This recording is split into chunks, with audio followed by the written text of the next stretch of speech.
السلام علیکم ورحمۃ اللہ وبرکاتہ۔ نحمده ونصلی علی رسوله الکریم، اما بعد فاعوذ باللہ من الشیطان الرجیم، بسم اللہ الرحمن الرحیم۔ یا ایھا الانسان ما غرک بربک الکریم الذی خلقک۔ آمنت باللہ، صدق اللہ مولانا العظیم، وبلغنا رسوله النبی الکریم، ونحن على ذلك لمن الشاهدين والشاكرين والصابرين والحمد لله رب العالمين۔ کریم السجایا جمیل الشیم، نبی البرایا شفیع الامم، امام رسول پیشوائے سبیل، امین خدا محبت جبرائیل، یتیم کے نہ کردہ قرآن درست، کتب خانہ چند ملت بشست، ندانم کدامی سخن گوئے مدح، کہ والا تریزاں چمن گوئے مدح، کہ وصفت کند سادیے نا تمام، علیک الصلاۃ اے نبی والسلام۔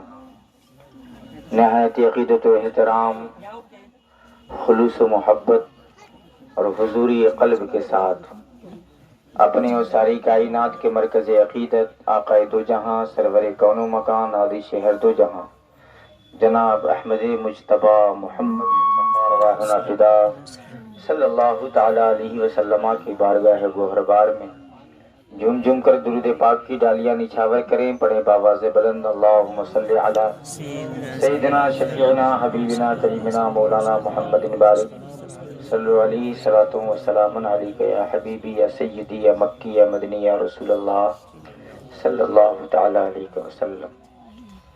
مختلف شعراء کرام سے آپ نے ان کی مدبری آواز میں تہنیت کے بھی اور نعت رسول کے بھی اچھے اچھے اشعار سماعت فرمائے۔ اللہ پاک تمام اشعار کو مرحومہ کے حق میں قبول فرمائے۔ صدام بھائی کو سنا آپ نے، مولانا سلطان صاحب کو سنا،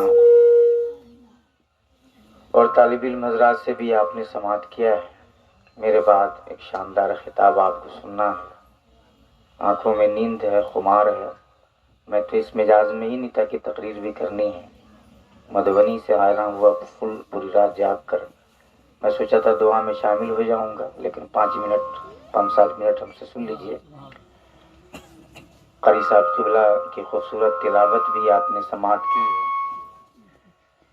اللہ پاک اس تلاوت کے صدقے میں مرحومہ کی مغفرت فرمائے۔ قاری عتیق صاحب قبلہ، قاری عبدالرحمن صاحب قبلہ بھی بیٹھے ہیں، اور بہت سارے علماء کرام تشریف فرما ہیں۔ ایک شعر پڑھتا ہوں چونکہ ماں کا ہے، چند اشعار مجھے یاد ہیں ماں پر۔ حافظ افضل صاحب اور ان کے والد کے دل کی کیفیت کیا ہوگی، یہ وہی سمجھ سکتے ہیں جن کی ماں اب اس دنیا میں نہیں ہے۔ ہم یا علامہ عبدالستار صاحب قبلہ یا قاری صاحب قبلہ ان کے حق میں صرف دعا کر سکتے ہیں۔ ہمارے جملوں میں اتنی دھار نہیں ہے کہ ہمارے جملے ان کے تسلی کے لیے کافی ہیں۔ انہوں نے بہت بڑی دولت کھوئی ہے، اتنی بڑی دولت کھوئی ہے کہ دنیا میں اس کا کوئی بدل نہیں ہے۔ دنیا کی مارکیٹ میں ہر شے دستیاب ہے، اگر کوئی چیز نہیں ملتی ہے تو وہ ماں کا دل نہیں ملتا۔ نعمت کے عوض وہ کبھی اجرت نہیں مانگی، دنیا سے کبھی حسب ضرورت نہیں مانگی۔ نعمت کے عوض وہ کبھی اجرت نہیں مانگی، دنیا سے کبھی حسب ضرورت نہیں مانگی۔ یہ ماں کا جگر ہے کہ لہو اپنا پلا کر بیٹے سے کبھی دودھ کی قیمت نہیں مانگی۔ یہ ماں کا جگر ہے کہ لہو اپنا پلا کر بیٹے سے کبھی دودھ کی قیمت نہیں مانگی۔ اور کسی معذور سے اظہار شفقت کون کرتا ہے؟ سڑک پر شاہراہوں پر کوئی اپاہج بچہ پڑا ہو، پاخانہ پیشاب کیے ہوا ہو، ہمارے ناظم پھوپا گزرے ہیں، طنز کر کے چلے جائیں، آلے بھائی گزرے ہیں، طنز کر کے چلے جائیں، ہم میں کا کوئی گزرے طنز کر کے گزر جائیں، کہ سنبھلتا نہیں ہے تو پیدا کیوں کر لیتا ہے۔ نہیں پرورش کر پاتا ہے تو پیدا کیوں کر لیتا ہے؟ راستے کو بدبودار بنا کے رکھے ہوا ہے، گندگی پھیلا کے رکھا ہوا ہے، ہر کوئی تانا دیتا ہے، اپاہج ہے، لنگڑا ہے، للہ ہے، نہ جانے کیا کیا گندے الفاظ سے یاد کیا جاتا ہے۔ لیکن جیسے ہی کوئی جانے والا جا کے کہتا ہے کہ اے فلاں، تمہارا بیٹا سڑک پر پاخانہ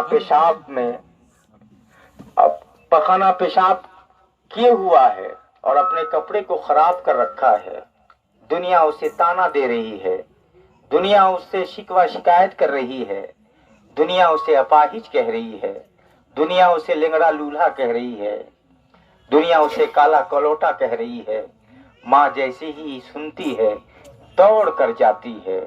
بھائی سہارا نہیں دے رہا تھا، سماج للکار رہا تھا، لیکن ماں کی ممتا کی نظر جب پڑتی ہے تو یہ نہیں دیکھتی کہ میرا آنچل گندا ہو جائے گا، یہ نہیں دیکھتی کہ میرا دامن گندگی سے آلودہ ہو جائے گا، بلکہ ماں اپنی اولاد کو سینے سے چمٹاتی ہے اور دنیا والوں کو خاموش زبان میں پیغام دیتی ہے، اے دنیا والوں، جب تم دیکھتے تم بھی ہو، دیکھتے ہم بھی ہیں، لیکن تمہارے اور ہمارے دیکھنے کا نظریہ الگ ہے، تمہارے اور ہمارے دیکھنے کا مزاج الگ ہے۔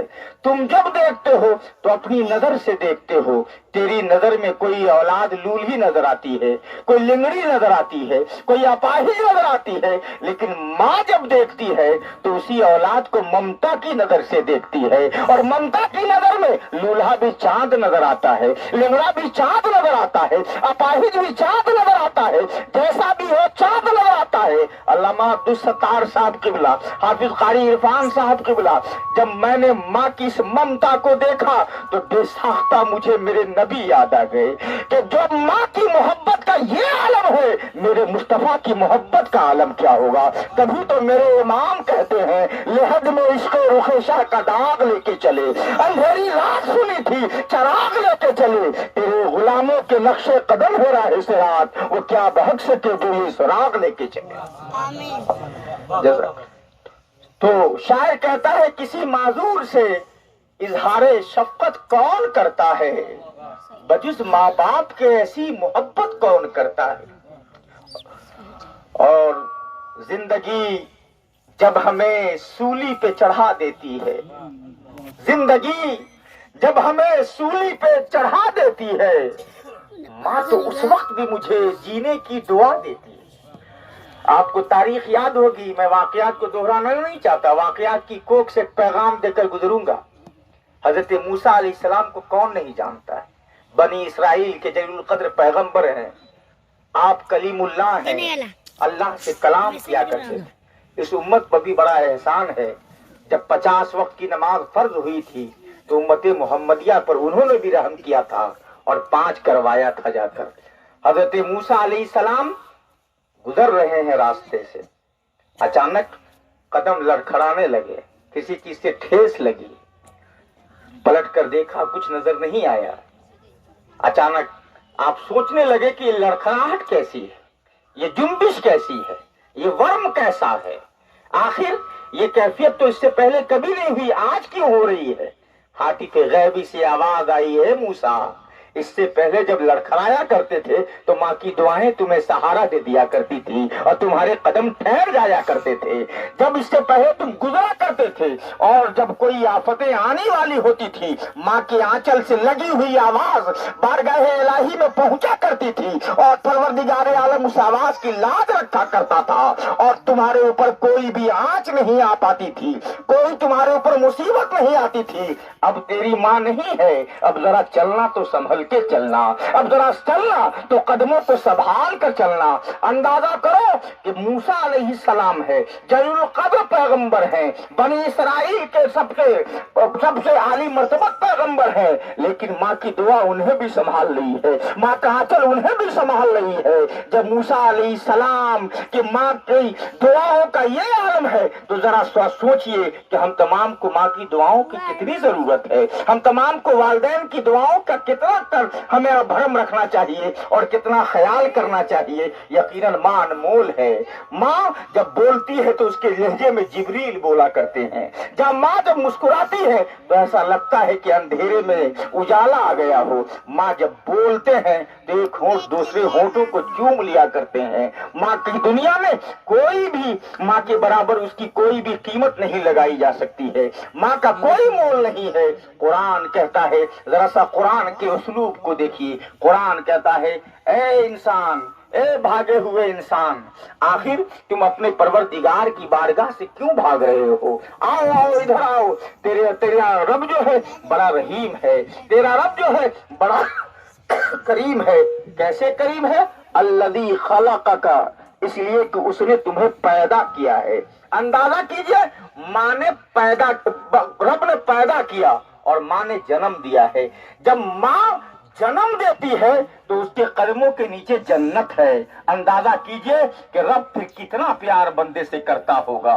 میں نے تو حدیثوں میں پڑھا کہ ایک ماں جتنا پیار کرتی ہے اس سے 70 گنا پروردگار عالم محبت کیا کرتا ہے. جب ماں اپنی اولاد کو روٹی بلکتی نہیں دیکھ سکتی تو پروردگار کی بارگاہ میں اگر کوئی گر گرائے، اگر کوئی اپنی معافیوں غلطیوں کی معافی مانگے تو اندازہ کیجئے پھر 70 ماؤں سے پیار کرنے والا ہم پہ اور آپ کے کتنا رحم فرماتا ہوا نظر آئے گا. یقیناً مرحومہ گئی ہیں، یہی نہیں گئی ہیں، ہر ایک کو جانا ہے.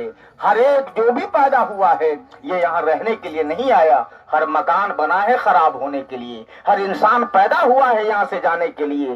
ہمیں جانا ہے. یہ سورج ابھی سیدھا نہیں ہے، اس کی جو روشنی ہے نا یہ الٹی ہے. اندازہ کیجئے اتنی بلندی پر سورج، وہ بھی ڈائریکٹ روشنی نہیں دے رہا ہے، یہ پلٹ کے روشنی دے رہا ہے. تب اس کی شدت کا عالم کیا ہوتا ہے. مئی جون کے زمانے میں، جیٹ بیساکھ کے زمانے میں وہ بھی کتنی بلندی پر ہے. لیکن ایک وقت آئے گا، اندازہ کیجئے کہ سورج کو بالکل سیدھا کر دیا جائے گا. آج اتنی بلندی پر ہے، کل سوا نیزے کے اوپر ہوگا، ہمارے سر سے تھوڑی دیر کے اوپر ہوگا. پھر ہمارے پسینے کا عالم کیا ہوگا. میں نے تو پڑھا کہ پورا میدان محشر جو ہوگا یہ پسینے میں ڈوب رہا ہوگا. کوئی کمر تک پسینے میں ڈوبا ہوگا، کوئی سینے تک پسینے میں ڈوبا ہوگا، کوئی منہ کے لگام تک پسینے میں ڈوبا ہوگا اور کوئی پسینے میں ڈبکیاں لگا رہا ہوگا. ایسے ماحول میں اگر کوئی کسی کے کام آئے گا تو نبی کی محبت کام آئے گی، نبی کی عقیدت کام آئے گی، نبی کا عشق کام آئے گا، نبی کا پیار کام آئے گا. تو اللہ کی بھی عبادت کرنی ہے، مصطفیٰ سے بھی محبت کرنی ہے. اور ماں باپ اگر ملے تو نعمت مترقبہ سمجھ کر ان کی ہمیں اور آپ کو قدر کرنی ہے. محفل کا یہ ثواب مرحومہ کے نام ہو، جنت میں ان کا اعلیٰ سے اعلیٰ مقام ہو. آئے ہوائیں قبر میں جنت سے ہر گھڑی، سرکار دو جہاں کے سہارے یہ کام ہو. سرکار دو جہاں کی شفاعت بھی ہو نصیب، ان کے طفیل حشر میں کوثر کا جام ہو. یہ ہے دعائیں ان کے صاحبزادگان کی، فضل خدا سے امی کا جنت میں نام ہو. جتنی اچھی باتیں ہوئی فقط اللہ اس کے رسول کی جانب سے ہوئی ہیں. جہاں جہاں کمیاں بیشی رہ گئی ہوں میں اللہ کی مخلوق کے سامنے میں اعلانیہ توبہ کرتا ہوں. استغفر اللہ ربی من کل ذنب و اتوب الیہ. کلمہ طیبہ پڑھیے لا الہ الا اللہ محمد رسول اللہ. چند اشعار کے لیے تشریف لاتے ہیں شہزادہ حضور شیر بہار حضرت حافظ قاری عرفان رضا صاحب قبلہ. نعرہ تکبیر.